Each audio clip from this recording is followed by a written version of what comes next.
All right.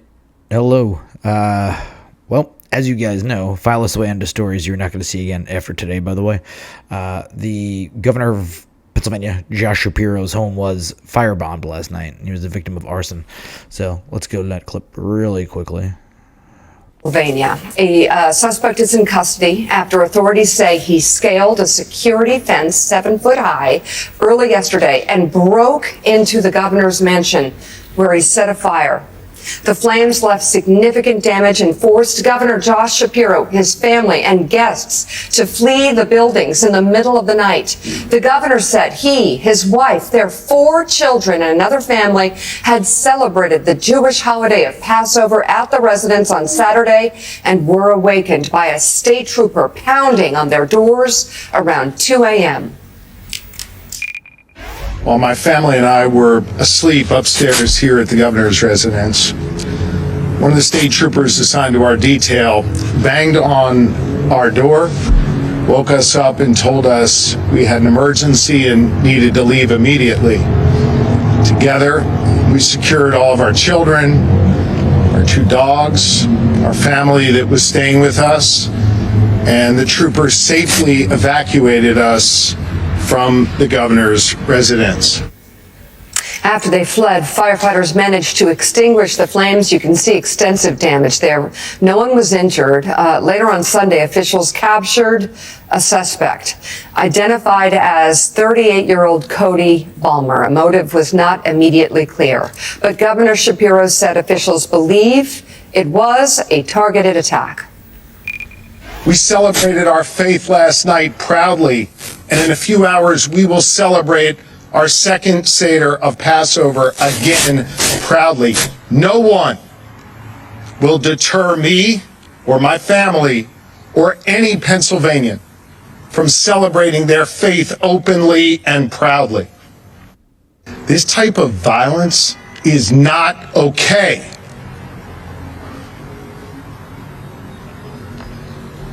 This kind of violence is becoming far too common in our society. And I don't give a damn if it's coming from one particular side or the other. It seems to be coming from Directed at one particular party or another, or one particular person or another.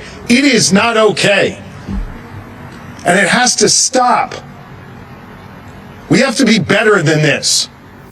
The suspect now faces charges of attempted murder, terrorism, aggravated arson, and aggravated assault. He also may face federal charges. Nothing from authorities yet with a direct link on the holiday and whether or not this was targeted in that way. At the same time, the timing and the obvious target here does lead one to believe that there is either unbelievable morning in Pennsylvania. A suspect. Okay, so now we know who it is. His name is Cody Balmer. This is the fella right here.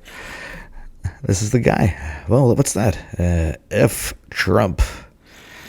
Interesting. This guy appears to be a leftist. He's got himself a mask and everything. All right, now let's pop over here. He is, according to Jack Posobiec, a registered socialist BLM supporter, Cody Balmer, charged with the arson. So now let's bring this back for a second. So if you recall, for the past couple of weeks, now you had a lot of vandalism, a lot of arson that was occurring at Tesla showrooms and things along those lines. You didn't really see much of the left or any of the Congress or Senate doing anything to dissuade that from occurring. So when you put that out there in the ether, that this is all by design. They seem to be wanting to get their fanatical base out there as wild cards doing things. So now let's take a look at what Jimmy Kimmel had said just the other day. Here we are. Hey, Jimmy. There have even been incidents of arson. Someone lit a bunch of Teslas on fire. And here's the thing, I get that people are upset. Burning a car might not be great for the environment. I don't think that's what they had in mind when they invented the electric car. In Las Vegas yesterday, someone threw a Molotov cocktail at a Tesla service center. At least 5 Teslas blew up, 1 from the Molotov and 4 because that's just what Teslas do sometimes.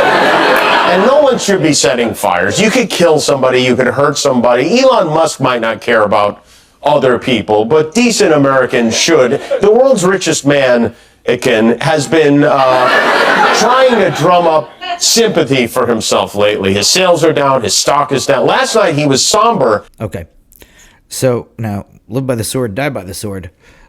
So once again, these people that the left appears to be trying to radicalize to do these acts, well, now it's backfired on them, and it appears, I don't know what this guy's motivation was whatsoever. But so I just wanted to let you guys know that this guy is obviously a BLM supporter, definitely an anti-Trump fan, as we can see by this. So, all right, well, now we know who it was that committed this act.